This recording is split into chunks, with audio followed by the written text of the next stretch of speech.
चलते हैं mental math कक्षा 9 के अगले प्रश्न पर। आप देख रहे हैं मेरा YouTube channel maths with Hari sir और मैं हूं हरी सर। तो यहाँ पर बच्चों प्रश्न नंबर हम 18 करने वाले हैं।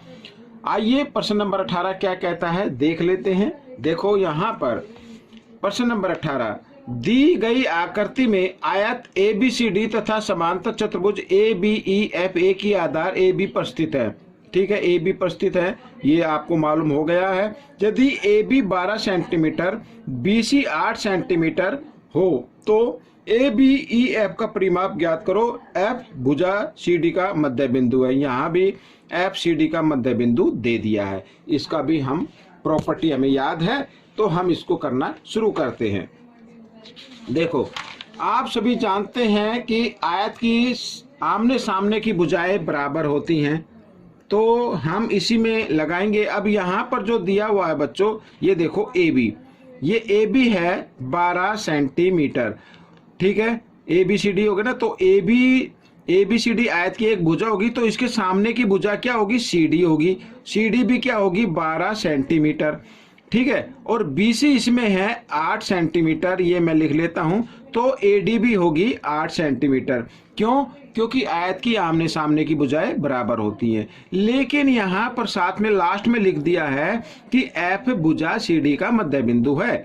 ये F CD का मध्य बिंदु है। इसका मतलब अगर हमें DF निकालना हो, DF क्यों निकालना है, क्योंकि हमें परिमाप ज्ञात करना आगे। देखो DF निकालना हो तो यहां पर मैं आपको बताता हूं, DF की लंबाई क्या होगी, आधा CD की लंबाई हो गई।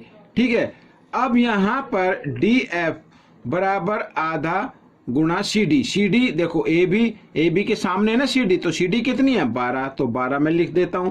तो यहां पर आ गया 6, तो DF की लंबाई हो गई 6 सेंटीमीटर। ठीक है, ये 6 सेंटीमीटर हो गई।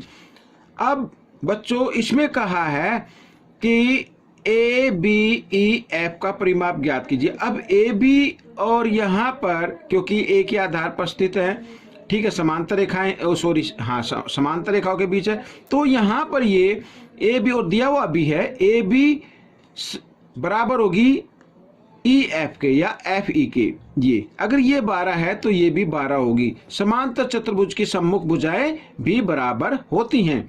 अब यहाँ पर हमें ये भुजा निकालनी है बच्चों, ये भुजा हमें निकालनी है। अब ये भुजा जब निकालेंगे तो इसके सामने की भुजा आ जाएगी BE, तभी तो हम इसका परिमाप ज्ञात कर सकते हैं। तो आइए अब AF कैसे निकालना है।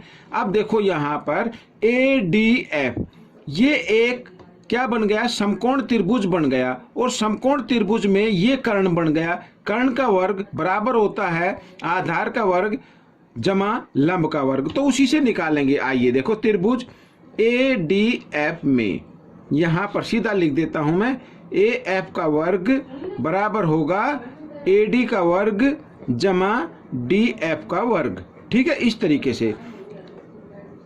तो AF का वर्ग बराबर यहाँ पर 8 का वर्ग और यहाँ पर आ गया 6 का वर्ग, दोनों को हल किया, 8 को 2 बार गुणा करना है, 8 गुणा 8 ऐसे, तो यहाँ पर आ गया 64 और यहाँ पर आ जाएगा 36।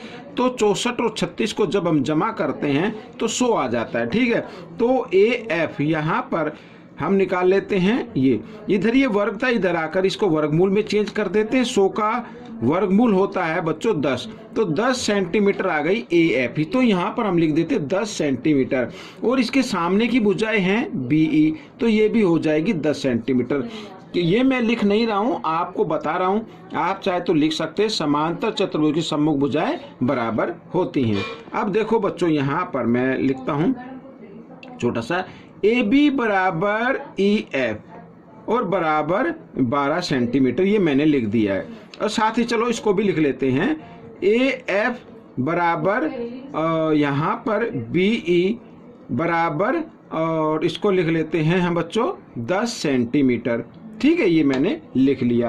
अब ये क्यों बराबर है तो मैं यहाँ लिख देता हूँ, समांतर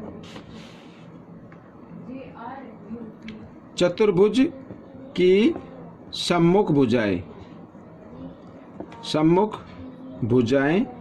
बराबर होती हैं। ठीक है, ये मैंने लिख दिया है। अब हमें निकालना है परिमाप। तो ये आपका आंसर निकल गया लगभग, परिमाप। तो यहाँ पर मैं लिख देता हूँ बच्चों, ये ABEF का परिमाप क्या होगा, या तो चारों भुजाओं को जमा कर दे या वो जो आयत का फॉर्मूला होता है ना वही लगा दे। ठीक है, तो मैं इसमें क्या करूंगा, चारों भुजाओं को जमा कर देते हैं। ये आमने सामने की भुजाएं हो गई और ये भी आमने सामने की भुजाएं हो गई। दोनों को जमा करते हैं, 12 और 12 कितना होता है, 24, 24 और 10 कितना हो गया, 34, 34 और 10 44। तो 44 यहाँ पर सेंटीमीटर ये बच्चों परिमाप आ गया और यही आपका उत्तर बनेगा। ठीक है बच्चों, तो ये प्रश्न आपको कैसा लगा मुझे जरूर बताएं। इसमें से सीखकर दूसरों को जरूर सिखाना है, तभी आपकी प्रैक्टिस अच्छे से हो पाएगी। मिलते हैं अगले वीडियो में, तब तक आप प्रैक्टिस करते रहें।